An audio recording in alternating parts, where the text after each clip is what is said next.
Good morning বন্ধুরা, welcome back to my channel blog fusion. আমি উদিতা চলে এসেছি আজকে একটা নতুন এক্সাইটিং ব্লগ নিয়ে।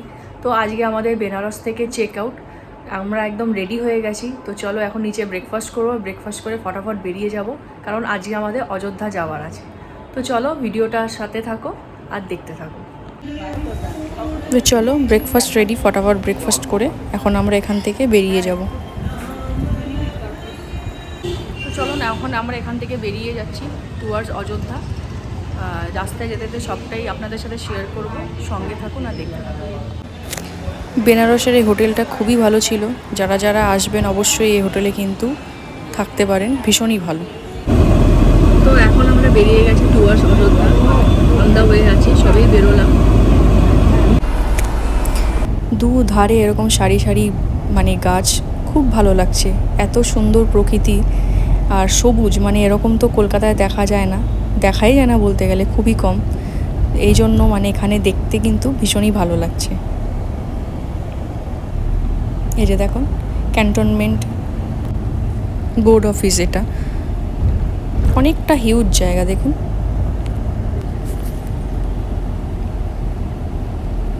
প্রায় আমরা এসেই গেছি কাছাকাছি।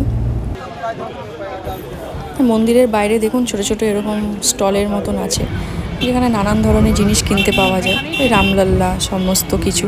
তো ছোটোখাটো কেনাকাটি করে এবার আমরা চলে যাচ্ছি সরজু নদীর ওখানেও সেই সন্ধে আরতিটা দেখার জন্য। কারণ দেখুন সন্ধে হয়ে গেছে, আর মোটামুটি 6:45-7টা থেকে শুরু করবে। তো ওখানেই যাচ্ছি, আর দেখুন কি সুন্দর পরিষ্কার পরিচ্ছন্ন। এই টোটোর ব্যবস্থাগুলো কিন্তু ভীষণই ভালো, একসাথে প্রায় 8-10 জন করে যেতে পারবে।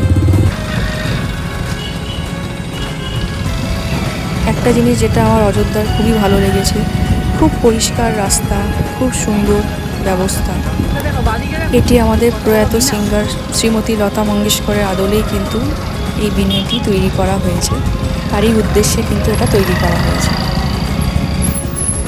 তো আমরা মোটামুটি এসেই গেছি, বেশি দূর আর মানে টোটো যাবে না, এই কাছাকাছি থেকেই আমাদের আর একটু হেঁটে, প্রায় 500 মিটার হেঁটে যেতে হবে সরজু নদীর কাছে। এখন আমরা এসেছি নয়াঘাটে, এখানে আরতি হবে, তো আরতি দর্শন করতে এসেছি। এই যে সামনে দেখতে পাচ্ছেন, এই সোজা একটু হাঁটা আছে, হেঁটেই কিন্তু নদীর কাছে যেতে হবে। জানি না কতটা দেখাতে পারবো, কারণ সন্ধে নেমে এসেছে, সকাল হলে আপনাদের নিশ্চয়ই শেয়ার করতে পারতাম। তাও একটু আরতিটা আপনাদের সাথে শেয়ার করব। দেখুন মানে এক্স্যাক্টলি বেনারসেরই মতন ব্যাপার, এই সন্ধে আরতি বেনারসেরই মতনই সব জায়গায় এই সন্ধে আরতিটা করে।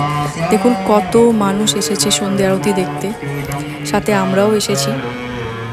ঠিক দশাশ্বমেধ ঘাটের মতনই সাজিয়েছে, খুবই ভালো। দেখুন একটু একটু নদীটা দেখতে পাচ্ছেন। এই সবে আরতি শুরু হলো, এটা দেখতে কিন্তু দারুণই লাগে আরতিটা দেখতে। তো চলুন আপনারাও আমার সঙ্গে দেখুন আর এনজয় করুন।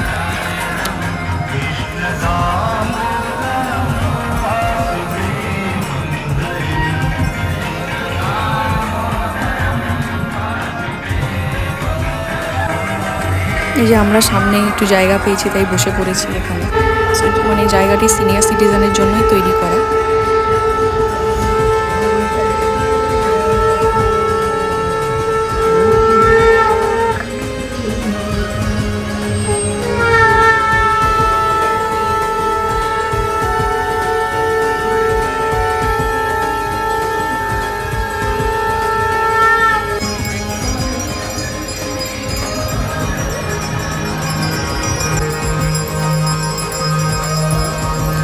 একদম সামনে থেকে দেখার সুযোগ পেয়েছি, ভীষণই ভালো লাগছে দেখতে।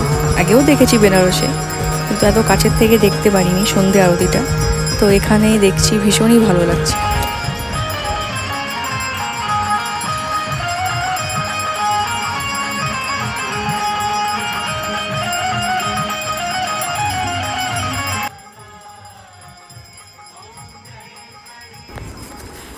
সত্যি বলছি, যারা যারা আসেননি একবার এসে আরতিটা দেখবেন, মানে ভীষণই ভালো লাগে, মনটা একদম শান্ত হয়ে যায়।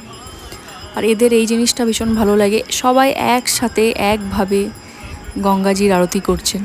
মা মানে মন ভরে গেছে দর্শন করে। এখন এখন এসেছি রাতের ডিনার করতে, কারণ সকাল থেকে বেরিয়েছি, সেরকম কিছু খাওয়া হয়নি। তো এটা হলো আমাদের হোটেলের উপরে ক্যাফেটেরিয়া, বাইরে বসারও জায়গা আছে আর ভেতরেও রেস্টুরেন্ট আছে, ভীষণই সুন্দর দেখতে। তো চলুন এখন কি আছে না আছে সবটাই দেখব। মেনু তো সব ভেজই হবে, তো ভেজের মধ্যে কি কি আইটেম আছে আপনাদের সাথে শেয়ার করব। এখানে কি রাতে একটু তো মন খারাপ করছে, বাট ভালোও লাগছে এবার বাড়িও যাচ্ছি বলে। আবার কবে আসবো, নিশ্চয়ই আসতে পারবো ভগবান চাইলে। এই 4 দিন আমরা ভীষণ এনজয় করেছি, একটু গরম পেয়েছি ঠিকই, বাট খুব ভালো মতন কিন্তু আমরা এনজয় করেছি। তো ফাইনালি আমরা এয়ারপোর্ট পৌঁছে গেছি। এখন